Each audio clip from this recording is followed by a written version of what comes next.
Recently, there has been another very serious development which threatens the maintenance of the peace in Southwest Asia.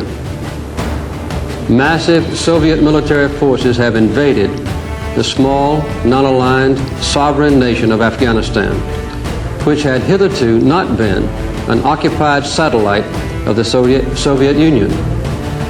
50,000 heavily armed Soviet troops have crossed the border and are now dispersed throughout Afghanistan, attempting to conquer the fiercely independent Muslim people of that country. There are conflicting reports out of Afghanistan. Some saying that Soviet forces now are in complete control of all major towns and highways. Others saying that heavy fighting continues in key areas of the country, especially within a 100-mile radius of Kabul. Afghan rebels claim control of two towns in Langman province just 50 miles from Kabul. As Marvin Kalb reports from the State Department, the Soviets appear to be digging in to stay. President Carter demanded last Friday evening that the Russians pull out of Afghanistan.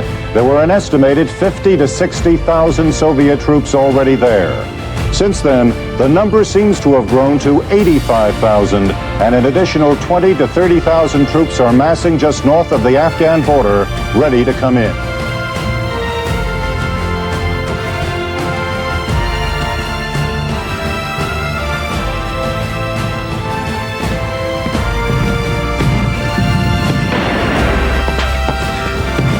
The opening shots for the mountain outposts around Pushkur come in the early evening of October the 9th, 1984.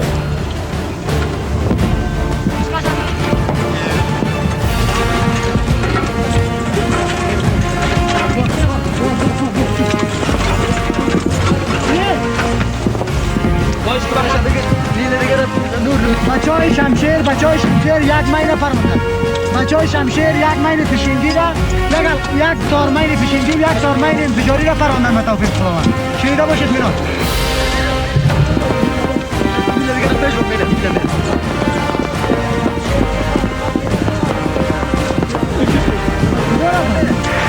توپچی بدبخت زیر پای توتی نفر جایی کردم هنوز نفر نرسیده.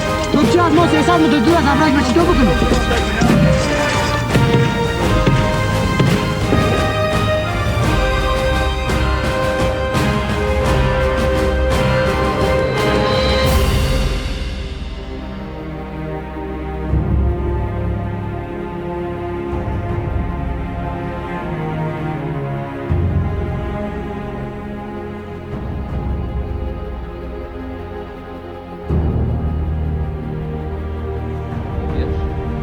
A major departure from anything they've done since the Second World War, have now exhibited a willingness to use their military forces beyond their own borders in a massive invasion of Afghanistan. The reaction that I have taken to these steps are appropriate and I believe and hope adequate. We must convince the Soviet Union through peaceful means, that they cannot invade an innocent country with impunity and they must suffer the consequences of their action.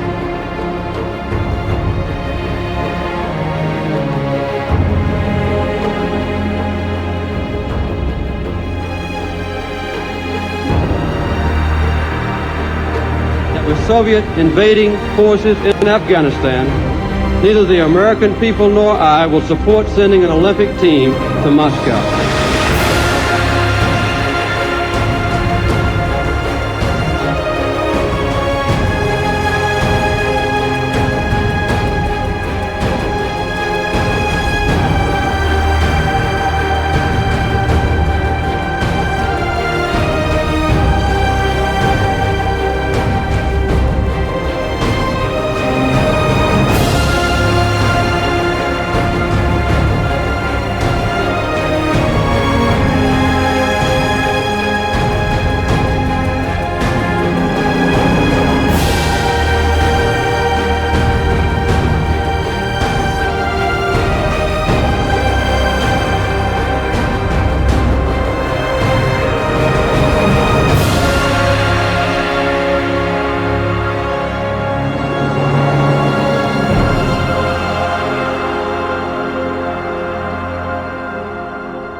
fellow Americans.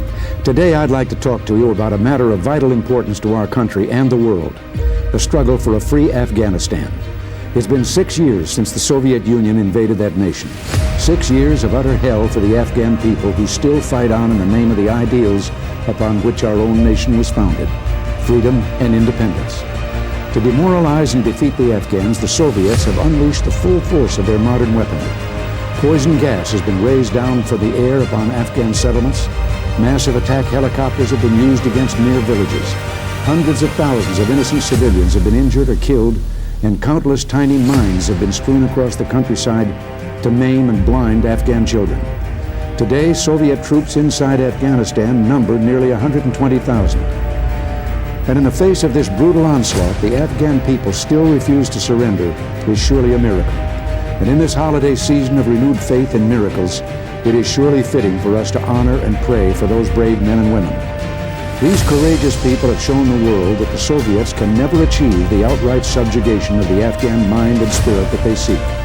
The Afghan people are too proud, too fiercely determined to fight on. The Soviets understand this. They know that in a sense the battle for Afghanistan has shifted from the mountains of Afghanistan itself to the wider field of world opinion. So it is that the Soviets are prolonging the war and blacking out news about the daily atrocities which they're committing. They are waiting for world attention to slip, for our outrage to wane. Then they believe the support which the free world has been providing to the freedom fighters will dwindle. The Soviets at that point will have effectively cut off the freedom fighters' lifelines, and although the Mujahideen may never surrender, the Soviets will have achieved indisputable control of the country.